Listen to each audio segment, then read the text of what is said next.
talked on the show last week. This is a great update.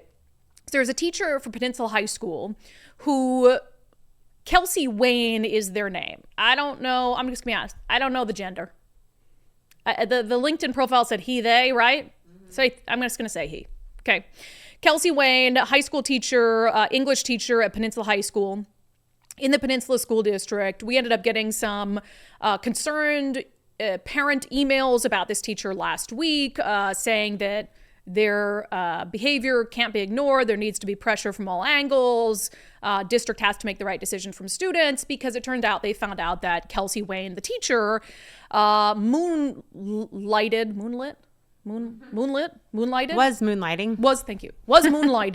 as a drag king named Jack King Goff. Okay, Jack King Goff.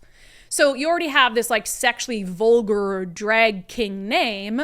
And then on their public facing social media posts, he referred to himself as the orgasmic drag king, which these were all students had seen these pages, parents had seen these pages. So it wasn't like, and as I said on the show last week, honestly, I kind of don't care if you're a teacher and you want to go do drag at night. Don't do it. Don't make it public so your students can see it. And certainly keep in mind the influence you're having on kids, and maybe don't call yourself Jack King Goff, the orgasmic drag king. So there's this whole other element here that's disturbing. I mean, again, I had a lot of you disagree with me, like, no, we don't want teachers to be drag queens or kings, but like, I'm sorry, I've been to some pretty PG-13 drag shows, and if that's what you're doing on your free time, as long as it's not interfering with your ability to be a role model and a teacher, then I don't care. But then it got even creepier, because in one of the social media posts that, again, was public facing, Jack King Goff wrote, "Lock up your daughters, Jack Goff is here," which is predatory behavior. Think about that. If you had a straight cis white man, what is cis again? Straight cis white man teacher, right, who was saying on social media, "Lock up your daughters," like the police would be at their door. But because it's a drag king, we're supposed to be like, oh, that's totally normal to have that kind of predatory comment when you teach high school boys and girls. So that was the element of this that was really troublesome to me. That, yeah, one thing to be a drag king in your spare time, another thing to put up sexually vulgar posts and posts that are very predatory in nature. So we ranted and raved about this last week, wondering what the school district would do. And I am happy to report that the Peninsula School District apparently has an ounce of common sense and sanity. The principal of the high school sent out this email that we obtained over the weekend, saying that he wanted to update everyone, sent out to teachers. This is what was sent out to families they call him K. In K's ELA classes this afternoon, it said, "Hello, Seahawk families. We've been getting some questions this week regarding Kay Wayne, your child's ELA teacher, and wanted to share some information with you. Kay is currently on leave, and we have been working this week to secure a quality sub in their absence, blah, blah, blah, blah, blah. Thank you, and reach out if you have any questions." And that is from Matt Benoit, principal of the Peninsula High School. So this teacher is on leave.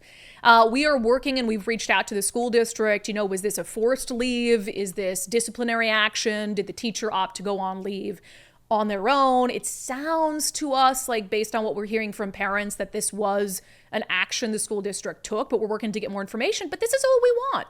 I'm under no illusion that an entire school district can police the activity, both in class and out of class, of every single teacher. I don't think that's fair. I don't think it's reasonable.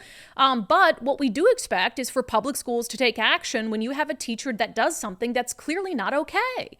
So that's really, this is perfect. This is sane. This is the outcome that we hope for.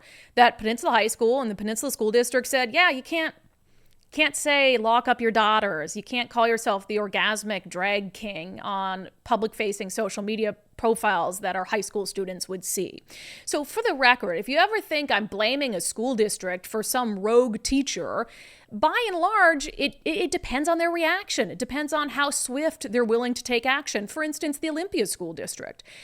We've done all sorts of stories about insane teacher behavior in the Olympia School District, and it never seems like there's any consequences because the Olympia School Board is incredibly woke. I think it's the wokest school district in the nation, and they message like this all the time, like, oh, we're okay, basically, with teachers who want to bring their political and social agendas in the classroom. So it's another thing when you have the Olympia School District where there's some crazy teacher that goes on a political rant or a social rant or whatever it is, and nothing happens to them seemingly, and they're back in the classroom doing their thing. That's a totally different issue. We're going to have school districts across this state where there's going to be teachers who do something they're not supposed to do. How that school district reacts is everything. So I give a lot of credit for the Peninsula School District for taking the concerns of parents seriously. And Kelsey Wayne has no place in a classroom when he's conducting himself that way on social media and after hours. Absolutely unbelievable. But another win for sanity.